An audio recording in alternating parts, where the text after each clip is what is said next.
পৰম শ্ৰদ্ধা মোৰ শ্ৰদ্ধা মৰমৰ ডক্টৰ নবনীল বৰুৱা ছাৰ আৰু পৰম শ্ৰদ্ধাৰ মহেন্দ্ৰ হাজৰিকা ছাৰ, মই এনেকুৱা এটা অনুভৱ কৰিছোঁ যে মোৰ ওচৰত দুগৰাকী বিশিষ্ট প্ৰয়াত শিল্পীৰ সান্নিধ্য মই সংস্পৰ্শ অনুভৱ কৰিছোঁ।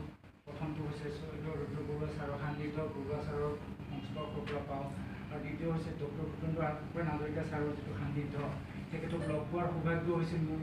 জেনাচি হস্পিটেলত তেখেতৰ পৰা এটা অট'গ্ৰাফ লৈছিলোঁ, আৰু সেই অট'গ্ৰাফটোৱে মোক এতিয়া মোৰ জীৱন পথৰ যাত্ৰাৰ নিচিনা হৈছে।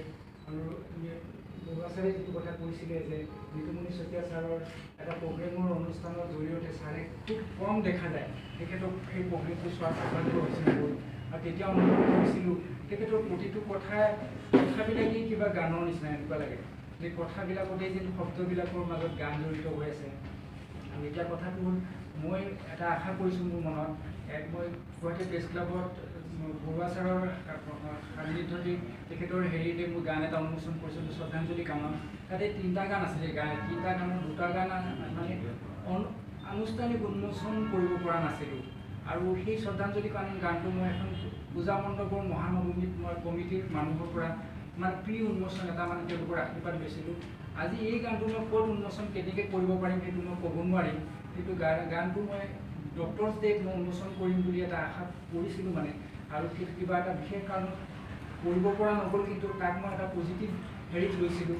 মই এখন সাধাৰণ প্ৰচাৰ পত্ৰিকা হিচাপেও লৈছিলোঁ ডক্টৰসকলৰ প্ৰতি যিটো মোৰ নিজৰ এটা সন্মান জনাবৰ কাৰণে। আৰু সেইকাৰণে মই ছাৰৰ পৰা আজি এটা মই মানে 2জন ছাৰৰ পৰা এটা অট'গ্ৰাফ ল'ম আনুষ্ঠানিকভাৱে। আৰু দ্বিতীয় কথা, মোৰ গানটোত মোক মানে এটা আনুষ্ঠানিক মানে প্ৰি উন্মোচন, তাক মই উন্মোচনটো নকৰোঁ, কিন্তু প্ৰি এটা আনুষ্ঠানিক উন্মোচন তাক দিব্যজ্যোতি শইকীয়া আৰু মোৰ হেৰি মই উন্মোচনৰ আশীৰ্বাদ মই ক'ত কৰিব পাৰিম সেইটো হয়তো ঈশ্বৰে নিৰ্ধাৰণ কৰিব, কিন্তু মই গম নাপাওঁ ক'ত কেনেকৈ কৰিব পাৰিম। কিন্তু গানটো গানটো গাইছিলে ছাৰে।